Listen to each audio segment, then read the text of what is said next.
Bonjour à tous et bienvenue sur la tribune de Coruscant pour cette nouvelle vidéo d'analyse sur le teaser d'Obi-Wan Kenobi, la prochaine série live Star Wars. Nous avons eu la chance hier de pouvoir découvrir le premier teaser de la série ainsi qu'une série d'images révélées par Entertainment Weekly. Je vais donc procéder à l'analyse de ce teaser ainsi que des quelques images que nous avons obtenues et aussi en faisant des liens bien évidemment avec les premiers concept art que nous avions pu voir il y a quelques temps sur la série. Le trailer s'ouvre donc sur quelques images de Tatooine où l'on voit Obi-Wan Kenobi accompagné de son néopie, alors ce qui fait le lien avec l'épisode 3 bien évidemment et aussi avec les premiers concept art qu'on avait eu de la série. Dans le roman Kenobi, qui est légende, et écrit par John Jackson Miller, l'éopie que possédait Obi-Wan s'appelle Roux. Donc c'est la possibilité pour la série de faire un petit clin d'œil sympathique aux légendes. Sur les plans suivants, on remarque Obi-Wan Kenobi en train de travailler, apparemment il est en train de découper de la viande ou quelque chose qui ressemble en tout cas à ça. On y voit donc les tentatives d'Obi-Wan de se fondre dans la masse de Tatooine, on a l'impression qu'il est encore sur l'environnement désertique de Tatooine à ce moment-là.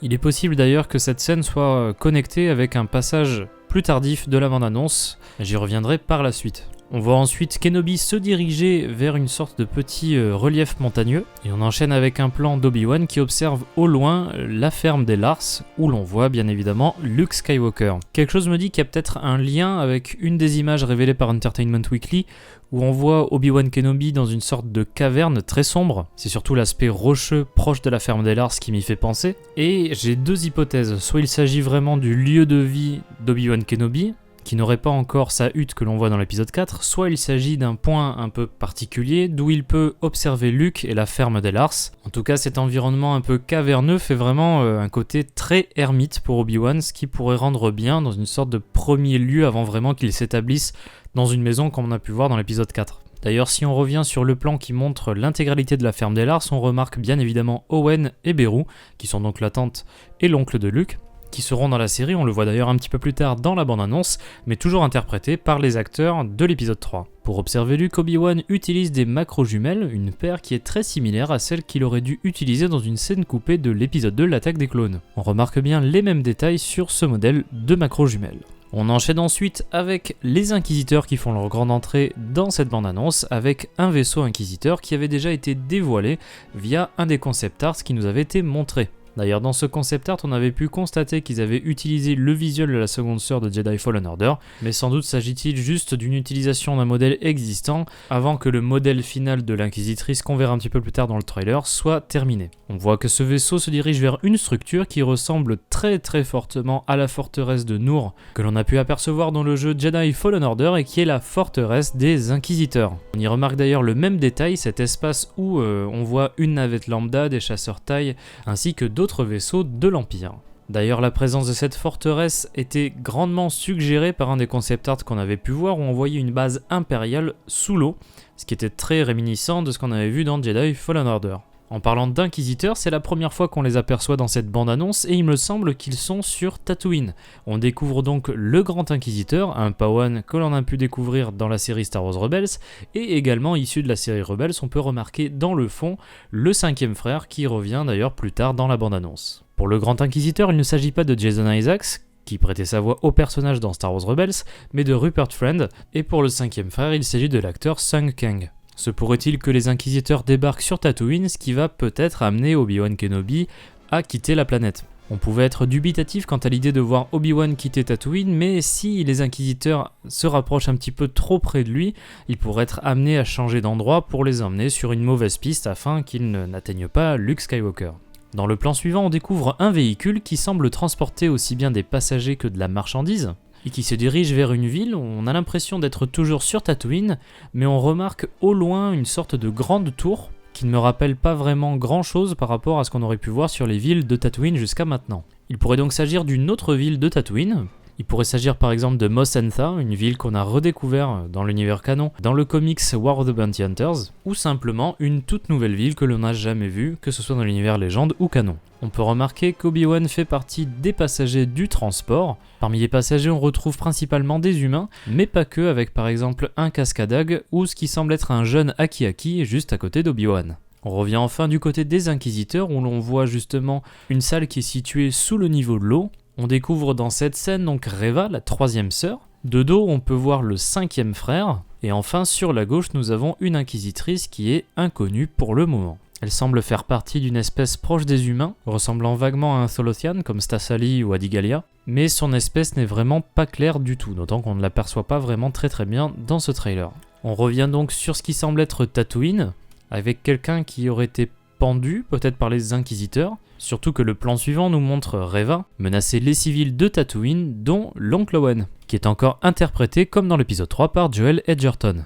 On poursuit les plans sur Reva, et c'est la première fois dans ce trailer que nous apercevons un nouvel environnement à part Tatooine. Il s'agit de la planète Daiyu, un lieu très urbain et qui fait penser un petit peu même au bas-fond de Coruscant. Et vu ce que l'on aperçoit par la suite dans ce trailer, ça ne m'étonnerait pas que Obi-Wan Kenobi se soit rendu justement sur Daiyu afin d'échapper aux Inquisiteurs sur Tatooine et justement les éloigner de la piste de Luke. Justement, en parlant d'Inquisiteurs sur Tatooine, on voit un nouveau plan de la navette des Inquisiteurs qui atterrit dans ce qui semble être une ville de Tatooine. Le prochain plan nous donne le premier aperçu du personnage incarné par Indira Varma, et qui est donc un officier impérial.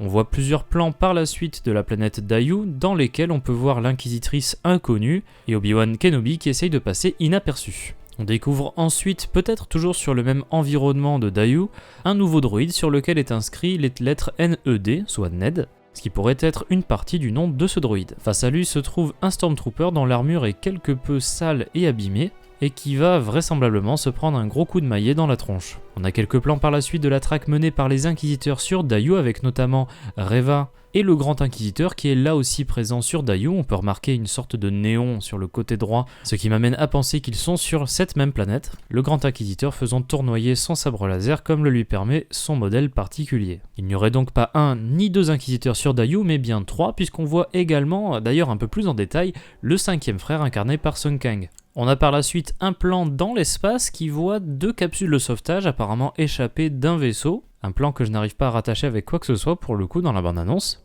Peut-être s'agit-il de la façon dont Obi-Wan Kenobi se rend sur la planète Daiyu, mais je dois avouer que c'est pas vraiment très clair. On retourne sur Tatooine avec Reva qui fait face à quelqu'un qui semblait s'échapper, peut-être s'agit-il du fameux pendu de tout à l'heure. En tout cas, elle a l'air de le rechercher, peut-être a-t-il des informations sur un Jedi qui se trouverait sur Tatooine à tout hasard, ce qui pousserait peut-être Obi-Wan Kenobi à quitter la planète. Dans le plan suivant, on aperçoit une sorte de gravure un petit peu grossière du symbole de l'ordre Jedi et j'ai l'impression qu'il s'agit de Reva ou d'un autre inquisiteur qui serait en train de traquer les Jedi qui ont échappé à la purge. Il est possible qu'il s'agisse d'une sorte de symbole, de repère, pour que puissent se rassembler les Jedi survivants. Peut-être est-ce en lien avec la scène du symbole Jedi, mais on retrouve Reva face à un personnage qui semble être Obi-Wan Kenobi qui est armé d'un blaster. Ce n'est pas vraiment une arme civilisée, mais il semblerait logique qu'Obi-Wan utilise un blaster ou d'autres armes que son sabre laser, puisque c'est quand même un petit peu voyant dans une période où les Jedi sont recherchés de la sorte. On voit par la suite Obi-Wan qui semble être poursuivi sur les toits de Daiyu, et qui réplique avec son blaster personnel. Durant cette fusillade, on voit plusieurs oiseaux s'échapper, peut-être s'agit-il de cousins des oiseaux némoïdiens pilates. En tout cas, ça ressemble pas mal à des perroquets verts. Ce trailer s'achève avec un dernier plan sur Obi-Wan Kenobi, l'espoir qui survit dans cet âge des ténèbres. Darth Vader est indubitablement le grand absent de cette bande-annonce, même si on entend sa respiration vers la fin. Cependant, il y a quelques instants, nous avons découvert via Entertainment Weekly la première image de Darth Vader dans la série Obi-Wan Kenobi, dans un lieu qui n'est pas sans rappeler son fameux château sur Mustafar que nous avons pu découvrir dans Rogue One. A préciser également qu'il s'agit d'Hayden Christensen qui enfile l'armure, comme il l'avait fait à la fin de l'épisode 3. Donc voilà, c'est à peu près tout ce que j'avais à remarquer sur ce premier teaser d'Obi-Wan Kenobi. Ça veut dire qu'on aura droit d'ailleurs à un trailer d'ici peu avant la sortie de la série, je le rappelle le 25 mai. J'espère que cette vidéo d'analyse vous aura plu. Si c'est le cas, n'hésitez pas à liker, à commenter, à partager la vidéo. N'hésitez pas à vous abonner à la Tribune de Coruscant ainsi qu'à activer les notifications si vous ne voulez pas rater nos prochaines vidéos, y compris les futures reviews d'Obi-Wan Kenobi. En attendant, je vous dis à très bientôt et que la force soit avec vous.